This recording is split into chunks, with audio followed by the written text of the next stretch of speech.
जिलाध्यक्ष जी, सभी हमारे समाज जनप्रतिनिधि, पत्रकार साथियों, जैसे कि आदरणीय सतपाल जी ने हमारे जिले के संगठन की ओर से प्रभारी सारा विषय आया है।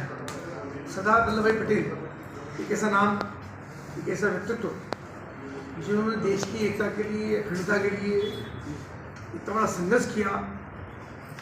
विपरीत परिस्थितियों में भी देश को एकता के सूत्र बांधने का काम किया।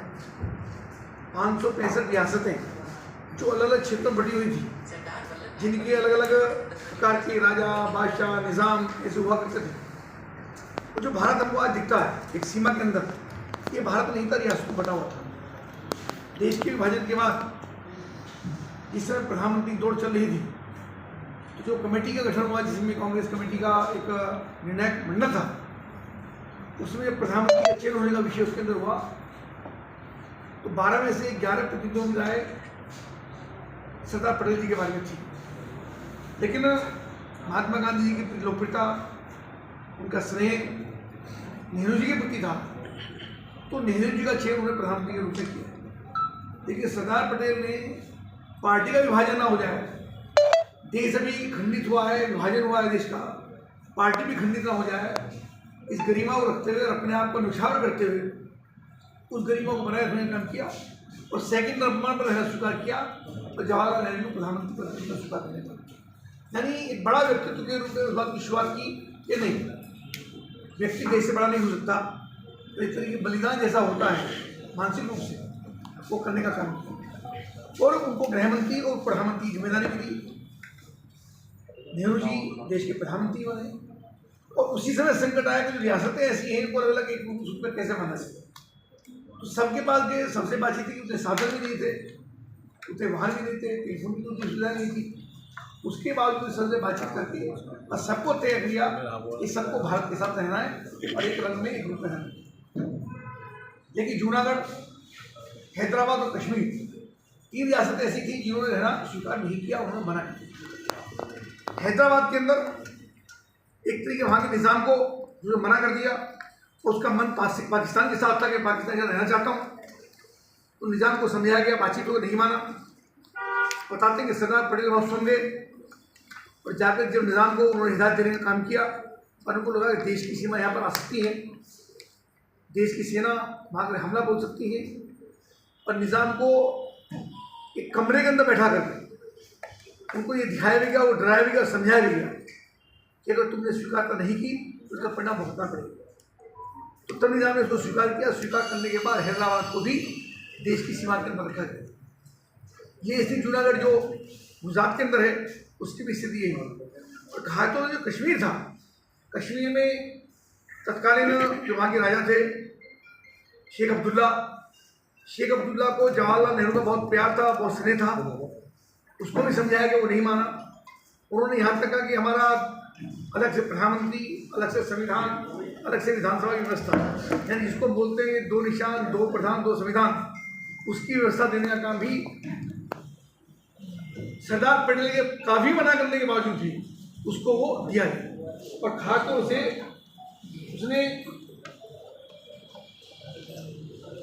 राजा हरि सिंह जो उसके अंदर जोड़ा गया और ये व्यवस्था थी कि सरदार पटेल ने एक कमेटी जुड़वाई कि ये व्यवस्था टेम्परेरी है। ये महत्वपूर्ण बात है कि सरदार पटेल ने उसके अंदर जो इसकी व्यवस्था हो रही थी और उनका बस नहीं चला, तो उसको अस्थायी व्यवस्था उसका नाम दिया गया। ये अस्थायी व्यवस्था के अंदर जिसका परिणाम मैं उसको थोड़ा अगली में से जोड़ रहा हूँ, जिसके अंदर धारा 370 हटने का काम आज हुआ। अगर ये अस्थायी शब्द उसके अंदर नहीं जुड़ता तो शायद धारा 370 नहीं हट पाती। उसी क्रम में सरदार पटेल ने सारी रियासतों को, जो 565 रियासतें थी, उन सबको जोड़ने का काम किया। एक देश के प्रति उनका बड़ा ऋण है, लेकिन कांग्रेसी सरकारों में सरदार पटेल को सम्मान नहीं दिया गया, कोई स्थान नहीं दिया गया, उनको इग्नोर किया गया। लेकिन आदरणीय प्रधानमंत्री नरेंद्र मोदी जी जो प्रधानमंत्री नहीं बने थे, गुजरात के मुख्यमंत्री थे, तभी उन्होंने, भारतीय जनता पार्टी ने पूरे देश का, सब कुछ नहीं होगा, पार्टी सब का ध्यान होगा, देश भर के प्रत्येक गाँव से लोहा इकट्ठा करने का काम हुआ कि हर किसान के घर में गए, सबसे बातचीत की, संपर्क हुआ, किसी खुरपी, किसी का लोहा, किसी हल्के आगे का जो नोक होती है उसका हिस्सा, जो किसान यूज करते हैं घर के अंदर, यानी जो मिट्टी से जुड़ी चीज़ें हैं, जो मिट्टी के अंदर सोना उगाने का काम करती हैं, ऐसे किसानों की यंत्र इकट्ठा करके और उस लोहे को गला करके 182 मीटर की दुनिया की सबसे ऊंची प्रतिमा सरदार वल्लभ भाई पटेल की नर्मदा नदी के किनारे गुजरात के अंदर लगाने का काम हुआ, जो देश के लिए बहुत गर्व का विषय है। उसी क्रम में आज 150 जयंती उनकी है, जिसमें भारतीय जनता पार्टी ने और सरकार ने बहुत सारे कार्यक्रम रखे हैं, जिसकी चर्चा भी हुई है। तो 31 तारीख को सुबह का कार्यक्रम 6 बजे का run for unity railway park से सुबह 6 बजे रन फॉर यूनिटी का कार्यक्रम हुआ। सबको उसमें सहभागिता करनी है, सबको उसके अंदर तोड़ना है, और हापुड़ के साथ साथ ये कार्यक्रम पूरे प्रदेश में, पूरे हिंदुस्तान में होगा। उसी में फिर दिन में हमारे बूथों में कार्यक्रम होंगे। प्रत्येक बूथ पर सरदार पटेल जी का चित्र लगा करके हमारे बूथ के अध्यक्ष का प्रत्येक व्यक्ता, कोई ना कोई व्यक्ता उसके अंदर जाएगा और सरदार पटेल जी के कार्यक्रम के बारे में, उनके जीवन के बारे में विस्तार से उन्हें बताने का काम करेंगे। उसके बाद वो लगातार जो गंगा स्नान भी बीच में है, गंगा स्नान के कार्यक्रम भी होंगे। 7 तारीख के बाद वो सारे कार्यक्रम फिर स्कूलों में, कॉलेजों में, महाविद्यालयों में उन पटेल जी के जीवन वर्ष से जुड़ी निबंध प्रतियोगिताएं, वाद विवाद प्रतियोगिताएं, चित्रकला प्रतियोगिताएं और इस बार कार्यक्रम रन फॉर यूनिटी के लिए 31 तारीख को स्कूल के अंदर भी कार्यक्रम होगा। जो स्कूल में कार्यक्रम होंगे, बच्चे भी स्कूल में जो मैदान है उसके अंदर जुड़े, ताकि सबको जुड़े। इसके पीछे का हेतु ये है कि जबरदस्ती नहीं, सबकी श्रद्धा, सबका सम्मान, सबका एक विचार, और सरदार पटेल जैसा उनका व्यक्तित्व था, उनके साथ हम सब जुड़े, सब उनके बारे में जाने। ऐसा विचार आदरणीय प्रधानमंत्री मोदी जी का, भारतीय जनता पार्टी का है, मुख्यमंत्री योगी आदित्यनाथ जी का है, हमारे भूपेन्द्र चौधरी जी का है, जो हमारे प्रदेश के अध्यक्ष हैं। ये सब मिलाकर के उस कार्यक्रम को तेजी के साथ गति देने का काम करेंगे। इसलिए बहुत सारे कार्यक्रम ये हापुड़ जनपद के अंदर भी हैं, और उस सब में सबकी सहभागिता करनी है।